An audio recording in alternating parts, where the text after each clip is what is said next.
but I'll be here and around if you have additional questions. Thank you all.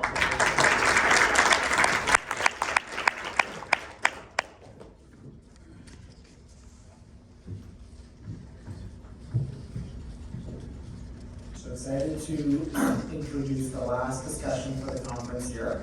I want to call up Craciun, Policy Director of Massachusetts National Shattering Silence Coalition, as the moderator for this session.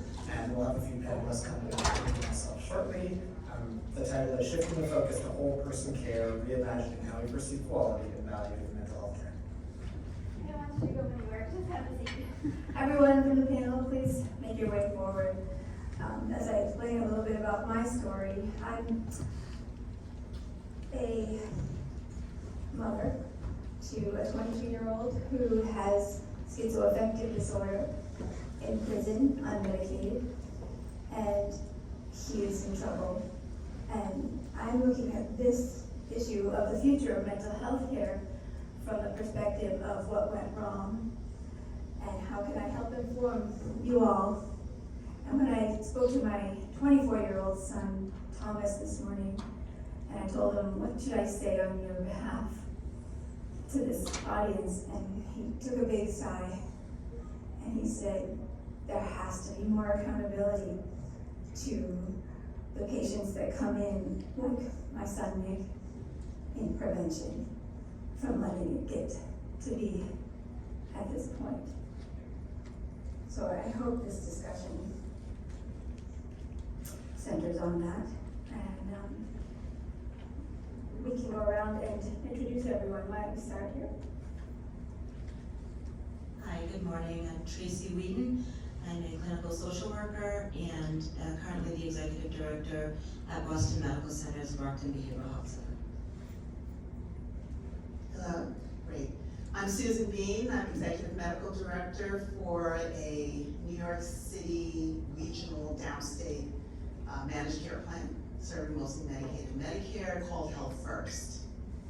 Oh, I'm sorry. And I'm an internist, just so you know, there's one in the My name's Weisz, President at Greenspace Health, background in business and law and not healthcare. So when I come to this conversation, I think from the perspective of what we're seeing in the sector with our partners, with groups we're speaking with. So first of all, thank you for that call to action, is it Laura? Because it brings, I mean, this is our last session. It's amazing that everybody's here. I haven't been in this conference before. And so you really bring us into the moment with that. So I'm John Santopietro, I'm a psychiatrist, and I lead a team of 3,000 people in behavioral health at a $6 billion not-for-profit integrated delivery network. But I'm also, more importantly, a clinician, seeing patients every day, which is my favorite thing to do. Well, that's a great panel to have this discussion with, and I hope we have questions throughout. Don't be shy. If you raise your hand, I'll call on you. Because education is key, knowledge is power, we're better together. And from the 3 days that I've been here, and I've been so impressed with what there is available and how it would have been great to have those things for my son when I was fighting 2.5 years ago at the onset of his psychosis. He has cannabis-induced psychosis, which we're touched a little bit on in this conference, but seems to be at epidemic levels because of the legality of cannabis and how many mental illness patients are using cannabis as a type of self-medication. And unfortunately for my son, it brought out his psychosis and his schizophrenia to a point where it's treatment resistant. And the only time we found that out was when he was sectioned his second time, and the doctor was saying if he smokes again, he'll never recover. And so, onto the piece of what National Shattering Silence Coalition does.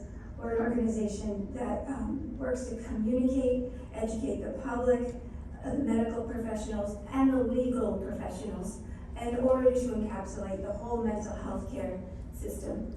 And we work the state, local, and federal levels for legislation changes. and policy reforms. We're national, but the executive director is in Lynn, Massachusetts, so we are very interested in the AOT law that is in 50 states currently. So for the first question, what are the opportunities for value-based care to transform behavioral health care?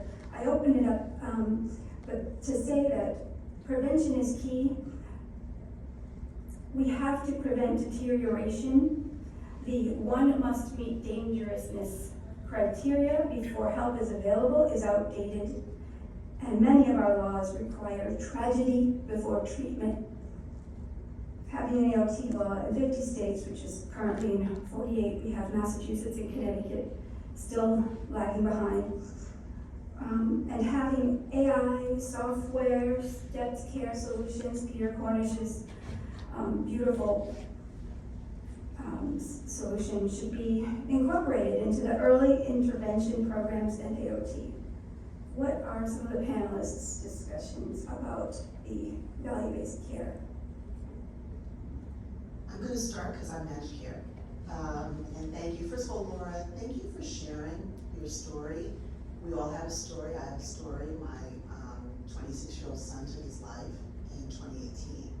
And so many of the opportunities that you're all talking about were days, weeks, months, years away. And I think that this coming together is really important. You know, we talk about value-based care as sort of a business model, and my health plan is a value-based care model for 30 years. We are sponsored by most of the voluntary hospitals of New York City's downstate region. Healthfirst is a not-for-profit, and what I would say is that our business model is awesome because value-based care, in that sense, really works. But my job as sort of a systems transformation person is to bring the clinician back into the value piece. And the value proposition that helps people like your son, my son, and others is where all the dots are connected and clinicians care based on their values, and they're free to sort of apply those values to every situation.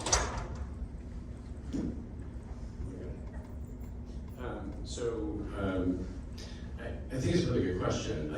I love that we're sort of bridging this sort of measurement-based stuff, value-driven stuff with the keeping it real. It's about two human beings stuff. Just a word on value-based stuff. So having been working in systems for a while, the good news is I think it's hard to find a CEO of a system, a healthcare delivery system, that doesn't get that behavioral health is important in the value world. That someday we'll be hopefully minting curve to value dollars, and behavioral health will have a windfall. But we're not there yet. I was on a panel once where somebody said, and this was about integration of behavioral health into primary care, said, do you remember when there were suitcases without wheels on them? Like literally, I mean, I'm certainly old enough. They didn't have wheels at all. And the first iteration, if you're old enough to remember, do you remember what they were awful. Like they were like, you had to pull with like a leash and fall over. So I mean, the good news is we got wheels, for sure we got wheels. But we are definitely not where we are with suitcases. I think there's like maybe two things I touch on in terms of examples that I've seen. One is at the conference yesterday, Sumir, Dr. Aswari was speaking about the work they were doing with SMI populations, and then with that, there's sort of two levels of care where he was able to bring in a clear cost savings with an SMI population based on really like acute care diversion, emergency department diversion. And value-based care allows us to have that conversation, and I think it allows us to focus on, like, for better or for worse, like the most severe populations within mental health and substance use are the highest cost populations. And that's where I think we're seeing value-based care start. And so that is definitely a good thing. It doesn't line up, I think, with the idea of what do we do about prevention? How do we not wait until somebody flags based on the algorithms in the back of an EMR to say that they're flagged as SMI. I think the other example I have is not in the US, where I live in Toronto, in our province, there's an early psychosis intervention program that's being rolled out with a very standards-based approach to care.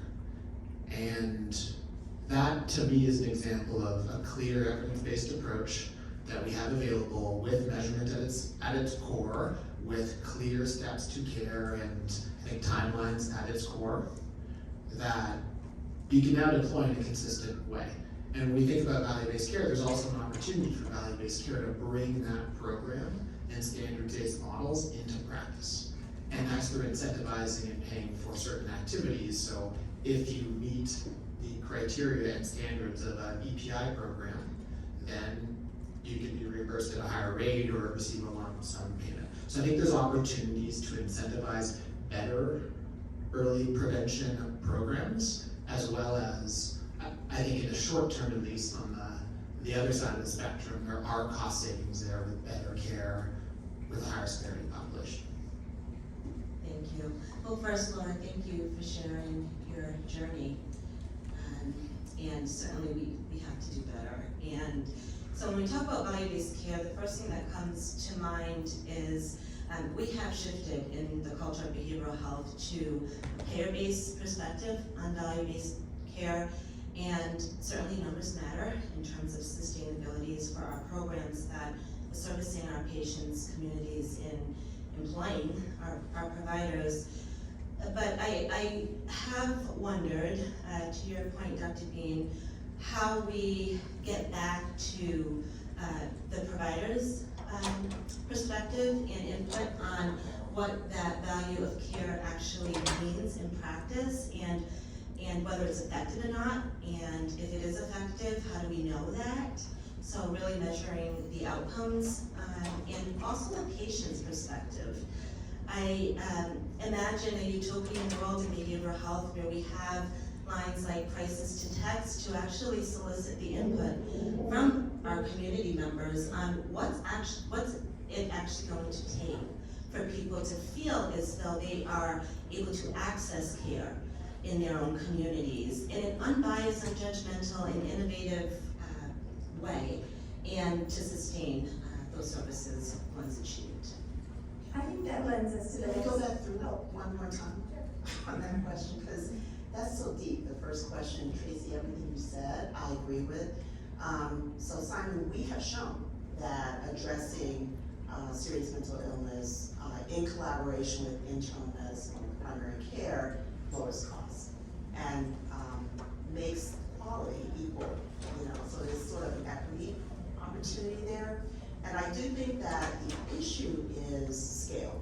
And the most interesting thing that I've found since being here and meeting all of you is there's so many opportunities to grow these innovative ideas that you all have so that we can care for people at scale. So in my health plan, there are 1.9 million people. And sometimes folks will come to me and say, oh, Susan, let's try such and such and such. I can help you with 100 people. And I'm going, can you get my sponsors to talk to me about 100 people? So we do have to start thinking at scale, because that's how sons and daughters get lost, right? And that's why this texting concept and the sort of, the other concept with the screens and, using the phone, et cetera, so very important. Last thing I'll say, and I'll step down off my internal medicine soapbox, which I've been waiting for 3 days to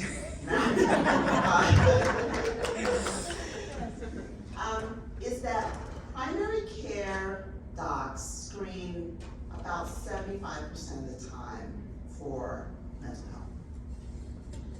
And they, as you sort of get more complex as a patient, it gets worse and worse and worse. They don't treat that many, although they treat many. And patients want, they want their primary care to treat, they want their specialists to treat. So my challenge to all of you is, how do we put these tools in the hands of primary care providers? Because remember, value-based care, managed care works with a primary care person at the center of that person's health life. Very important, yes. So that would lead us to the next question. How do we shift the focus to holistic, whole person care? Do we think about the person as what their goals are and expectations? Do we take into consideration the medical needs, the social, and the housing from their point of view? Anybody want to comment? I can start, and then it seems like it's fun to go back and forth a bit here. Because I am seeing a lot of patients still. And as a psychiatrist, actually, I have a lot of training in psychotherapy and psychoanalytic, if you can believe it, training. So my sort of, we do 650,000 outpatient visits a year in my system. So my whole, what keeps me up at night is this tension, the best care to most people. And I guess you may have implied this, but just to put a finer point on the 100 people versus the 1.9 million people, definitely we need both, right? Because, and actually I was talking, I think, to Blake, if in the last 3 months, if you would ask me, what was the most important thing I did to help a human life? There are 2 men that I've seen, first-time consultations, that had major issues going on at home, and I got guns out of their house. And, there's like manualized, standardized stuff you could do and screening it, but it was not easy. One of them actually had to break apart the gun because none of his friends would take it whole, and he had to give it to different people, right? So that's kind of a small thing, and yet some of the, big thing, we have to do both, right? And someone was talking about team-based care, but to me, that's a huge, you drop a little bit of team-based care in a system. Part of my career has just been about that. Like, drop a little sort of clinical soul dust in a big system, but it's got to be real, and then it can accelerate. You know what I mean? So that one of the things that comes to mind is to keep both things in mind. I don't want to make this too high level, but there's a couple of positive trends we're seeing around how to get to more whole person care, right? So there's, I think one of these elements is capturing, and Horace talking about privacy concerns and capturing of data on a patient population and balancing the benefits and negatives of that. But we're seeing a real shift to systems trying to capture a consistent set of SDOH or HSRN data, or whatever sort of terms we're using, but to understand from a data perspective their patient population in terms of their needs beyond just behavioral health or substance use. And I think that's a really helpful starting point, because then when you start to look at, we'll call it data at a larger scale across the system, you can then start to understand what factors are impacting outcomes and what populations you're then not able to achieve the same level of success with, and then adjust accordingly. So I think that's a really important piece of this, is being able to, from a data perspective, better understand where there are gaps.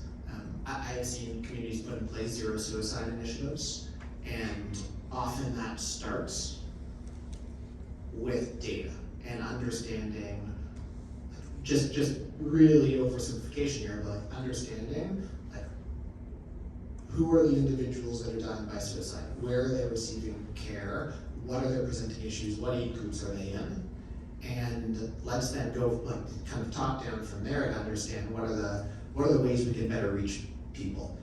To try and make this more tangible and less high level, there's an organization in Ohio that we work with called Panelists.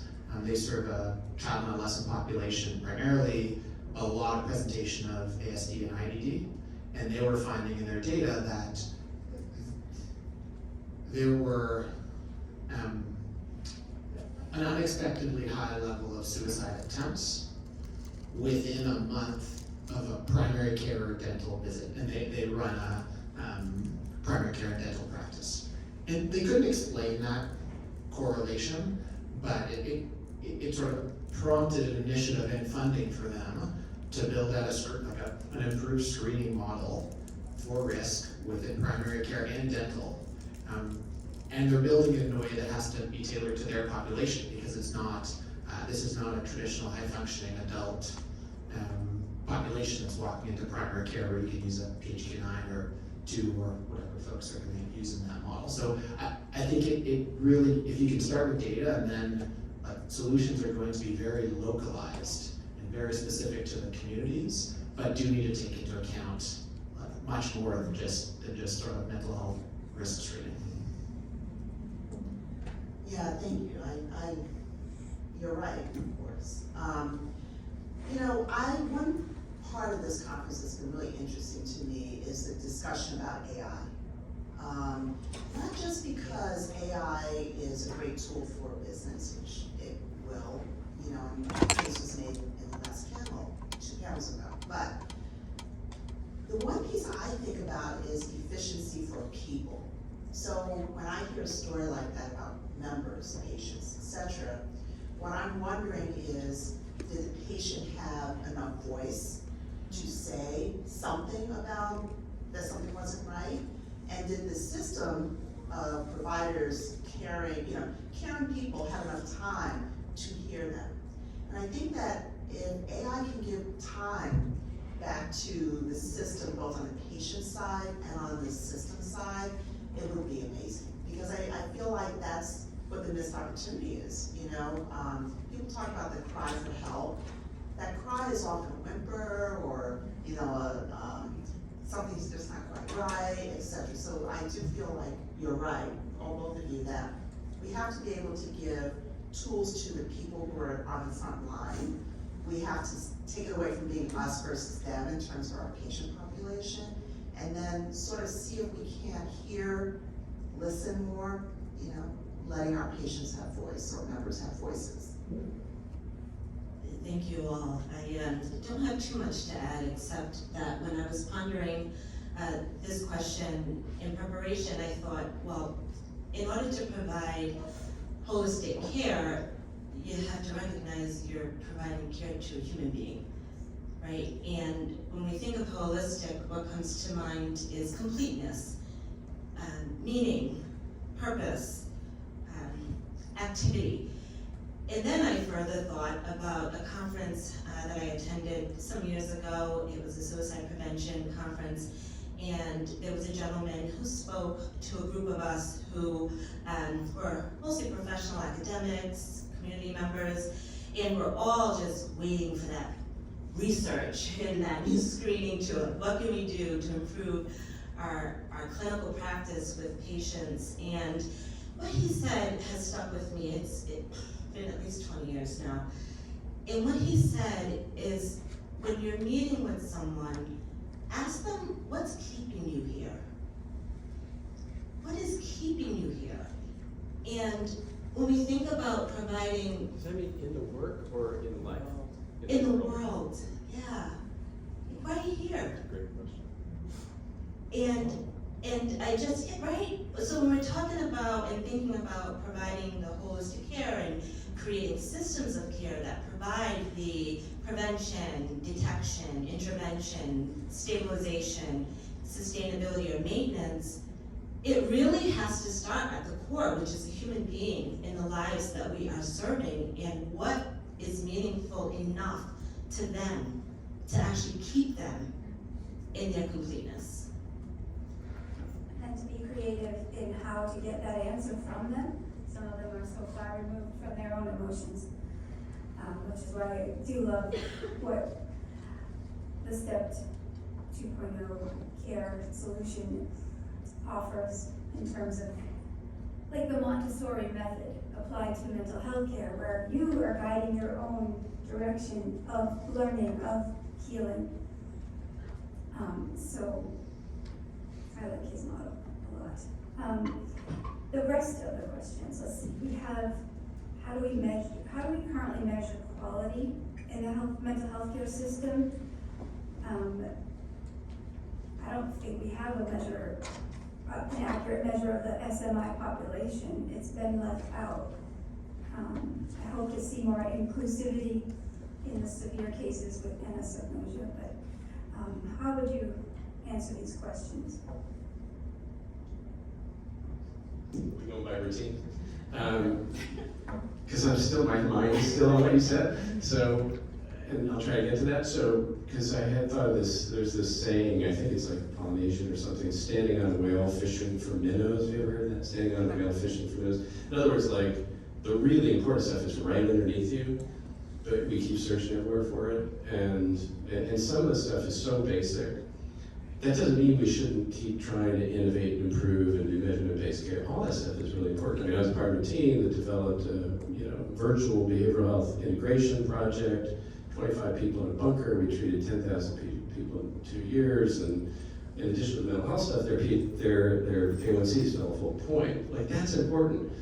But we can't lose, and I love Marla's talk yesterday, that really resonated with me in some way. It's about whatever quality we're looking at, which, I've had a dream that psychiatrists would go into work worried about the A1C, right? Worried about unemployment, worried about, crime rate, worried about incarceration. Like, that's the outcome, right? Like, and those are really important. But I think also from what people are saying, and I see patients every day, and at the end of the day, I have a pretty good sense of who felt like they were helped and who didn't feel like they were helped, like at an individual level. I just think both are important.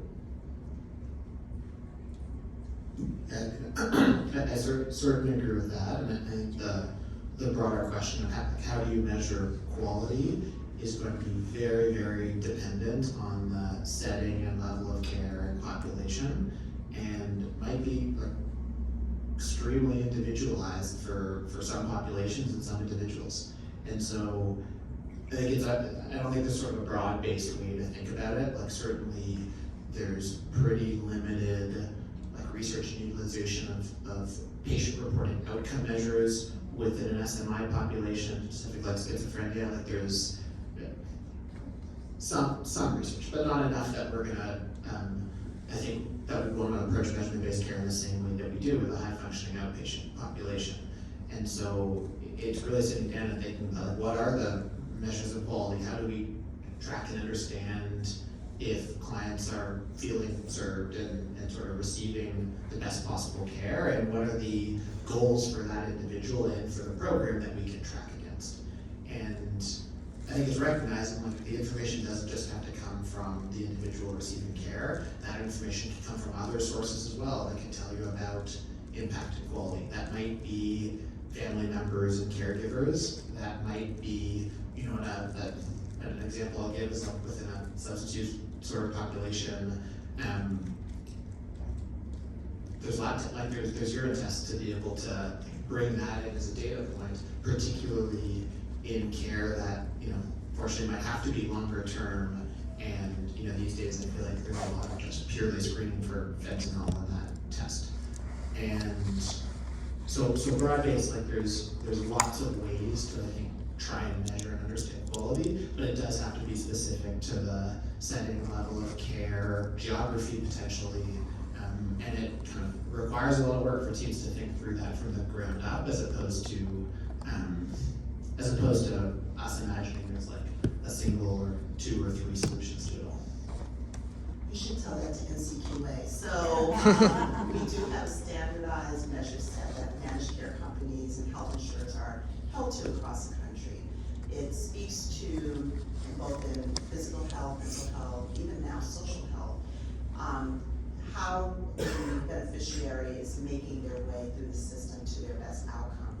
It doesn't always look for the outcome, but it says at least you position this percentage of your population to be successful in treating opioid use, for example.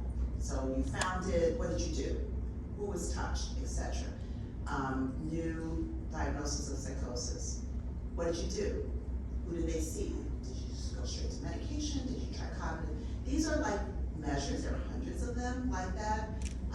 But what that does is normalize things. It doesn't solve necessarily, but it does normalize things because you have to build on that. I do think that primary care has to step up. Because at the end of the day, to the points made already, the cost is not so much the behavioral health hospitalization, but it's really the cost of the system is not preventing those episodes. And I think that that's where a lot of attention is going. And I know for the Medicare population, we're not talking about that much today, CMS is extremely interested in, okay, you made a diagnosis, what did you do? And, you know, we're not gonna reward you for people getting sicker and sicker and sicker. So I think that that's a mindset that I've taken on and sort of I'm exploring. How do we, okay, we found someone, we did a risk assessment, whatever it is, then what happens? And I think that if we can start to think that way together, you know, that then what happens, it will be, certainly help me, just email me, I left my cards everywhere, but I think it would help the system too. Great point. Thank you. So in terms of quality metrics and outcomes, as Dr. Beane said, we are all in this field held accountable to CMS, Mass Health, or Medicaid, internal and other external quality metrics and outcomes for our patient population. And I think that over time it would be in soon good to link those quality metrics and outcomes to equity. So we talk about, you know, your quality outcomes, but what are our equitable outcomes? And I think that, I know at Weisz Medical Center there's a lot of work being led around health equity, and so I think as a whole health system there's a lot more work to do in making sure that not only are we providing good care to people, but that people actually have equal access to that care, and that the health outcomes contingent on the populations being served are being measured fairly across populations and the diverse populations being served. I think about the fact that the United States spends 50% more on global domestic product for healthcare as we do on our military services. Think about that. We spend 50% more on global GDP than we do on military. And yet we have the poorest, one of the poorest health outcomes worldwide. Right, so we have a lot of work to do, and I'll wrap it up, just to circle back around and tie that thought and holistic health together is that when a patient comes in, we are assessing the outcomes for that patient, but we know the impacts of poor outcomes have generational effect. So when you're thinking about, you know, where do we go next, I think it's, we are tasked as the future of healthcare to also think about what impacts does the family members and community our patients exist in, how are they affected also, and what are their outcomes? I'm so glad you brought that up, because if I had had more help when Nick was younger than 18, we would have had the outcome that would have cost so much less to our state. My son has been appearing in court 53 times in the past 17 months in 5 separate cities, courthouses, all due to psychosis-related episodes that were escalating. And the jail time, the psychiatric hospital run by the state, the Bridgewater State Hospital, was criminally insane.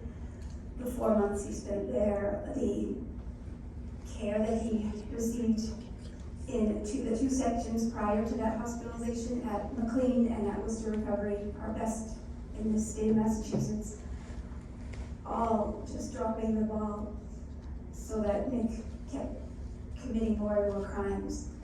And now he's a burden of the state, upwards of $500,000 at least in just his court-appointed lawyers' fees. He has 5 currently. And the outcome's still not determined. He has 3 open cases that could equal 10 to 20 years incarcerated, which actually is probably better that he's there than out on the streets, because frankly, I'm afraid of what he'll do with the population, as he is so convinced he has no illness and that he's just stress related. So as a parent, this is the best outcome I have right now, and that's sad. so we can do better. And that leads us to the last question. How can we challenge our healthcare system to start thinking more broadly about how we perceive quality? And I say the systems are too siloed. We need to have the criminal justice system, the medical, the law enforcement, all collaborating, all sharing information. They're too separated. So the mental health care is being affected by that. And so that would be what I would say we need to work most on.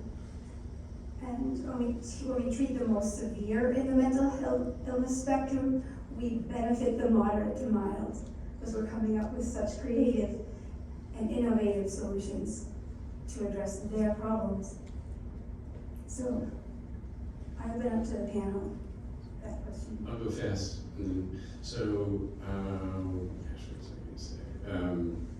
I mean, actually, I think that it's a great question, and we should be challenging now. We should be challenging in 5 years. We should be challenging in 10 years. I mean, there's probably going to be no lack of need for challenging in healthcare for a while, and because a lot of what we do just sucks, which is in the room, right? I also want to pick up on the equity, challenge, because that's not just an add-on; it's integral. I think you're making this point. We just launched a Center for Research on Racial Trauma and Community Healing out of our big Institute of Living. It's a 200-year-old psychiatric facility, and it's amazing. I can send you stuff on it. One of the things that's critical to it is that it's about recruiting young people from the communities, Hartford, Connecticut, recruiting them, paying them, training them to design the studies, right, that need to happen, this kind of like breaking down the walls. And I think the good news is that, it's the wheels on the suitcase, equity's on the radar, but we still have a lot of work to do challenging ourselves. Thanks for sharing more of that story, Laura, and I think the point you made around better communication, coordination, and care is one that really stands out for me as like an area that there's a lot of opportunity, a lot of need. There's trying to use like a practical example. There's an organization that our team supported called the Tanner Steffler Foundation, and they were founded because the son of the parents that founded it, Tanner Steffler, died by suicide in the community, and only after the fact did they learn that he was receiving care in 13 different settings with no understanding within each of those settings that he was anywhere else. And I think there's, in the mental health and substance use space, like that, there is a difference, right? Like people that move through the system interact with the system in a non-linear fashion. And I think that just requires more coordination, more communication, because there is more complexity as people interact with the healthcare system compared to, a knee injury or physical health condition where there's typically a more linear standard operating procedure. So yeah, I'd echo that. I think I would, if anything, I'd be pushing for much more coordination, communication within and outside of healthcare, clearly with other systems that you're referencing. So much there, so much. So let me also go back to equity. So, yesterday, do you remember that conversation on homelessness? I don't know if that was also here, and she listed all of the barriers that she and her teammates in Massachusetts are addressing, and shelter, and so on and so on and so forth. So I wrote them all down as she read them off, and I wrote at the bottom, and this is different from every other person. How? The same barriers are the barriers that have to be addressed for equity, starting with race. Many times I'm invited to conversations just because I will say, no, race is part of this problem, or being Black is a social determinant. So, I think that if we consider everyone could have every barrier. I can't tell when I look at you what you're going through, if you're housed, if you have food. I cannot tell until we do what you all were saying, which is ask and care, ask and care. And so just because someone looks like they're a doctor doesn't mean that you shouldn't ask, you know, do you have other things going on in your life that you want to talk about before we end today in the next minute? So I do think that the equity discussion is palpable. And, you know, I actually don't totally blame the health system. We're sort of downstream to all the social things that are going on. But I do believe that there are helps that we can give to the delivery system that can help them cope with their own biases and bring out that caring that hopefully brought them, you know, to medicine in the first place. Well said. I am going to answer that question with an example, a patient example. Prior to living in Massachusetts, I lived in Florida for a few years, and there we launched a behavioral health response team. We ran a multi-inpatient, outpatient, multi-county organization. And if you know anything about Florida, actually they're pretty innovative in some ways in behavioral health, but in this particular way they were not. Law enforcement really is the creator in Florida, and sometimes breathing is a felony. And so as a behavioral health organization administrator, we work with clinician. We work with the local law enforcement to actually embed our clinicians into their outreach to people. And that's not new. That's pretty much happening everywhere through mobile crisis teams and CIT and now CCBHC and CBHCs. But what was unique is that what happened is they actually flagged. It was incredible how they adopted the model. They agreed to flag every encounter with someone who had any behavioral health condition, whether it be severe and chronic homelessness leading to increased stress, anxiety, and encounters with law enforcement, to substance use disorders, mental illness, and everything in between. And when they flagged, they would call a clinician. We would go out to meet them wherever they were at. One point it was like in a Burger King parking lot, right? It was like, do I try to go to the beach or do I stay here? But we stayed, and we're able to get the person into one of our detox programs because that was a level of care we thought he thought he needed. What happened there was another step in our behavioral health response team, which actually welcomed, based on the patient's allowance, preference, welcomed the patient's community team into our detox treatment team. Not by phone call, not by letters, physically teamed with the person on site. This person was very complex, also had a TBI. I mean, he was one of the most complex patients in our healthcare system at the time.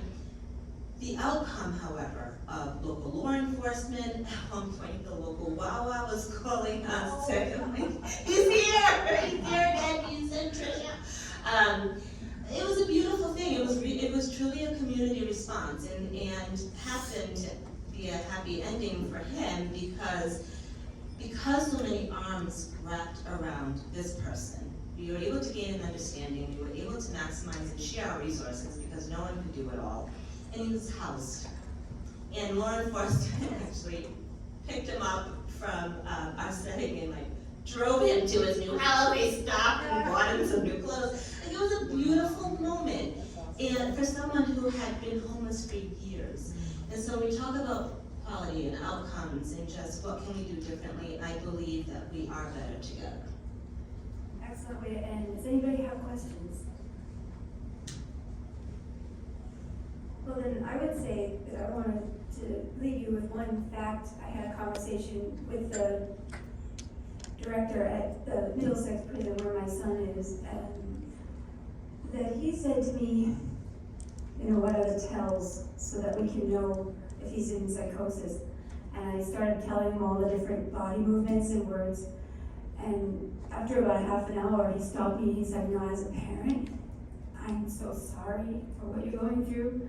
And I will tell my 13 guards that are on duty in this population and the one CIT trained security officer that they all need to know Nick's tells. And he did that for me, and he said, I've been in this prison 25 years, and I've never seen the rapid rise of mentally ill patients in our prisons. We have over 50% subscribed antipsychotic medications, and that's not including my own son who's not medicated, even with that diagnosis. So he is sitting alone 20 hours a day, 4 hours in the population, and waiting for his next psychotic break, which hopefully won't be lethal to himself or others. And it's just, we have to do better. And I'm hopeful when I hear stories like that, that we can bridge the gap that's currently in that homeless population. My son was homeless for a year, too dangerous actually to stay in the shelters because they kept kicking him out. So we need to do better. Anybody else follow-up thoughts? Great. Thank you.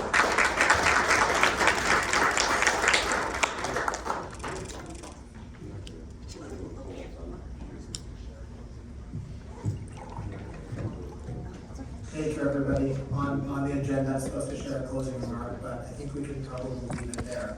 Hopefully, everybody had an awesome 3 days, and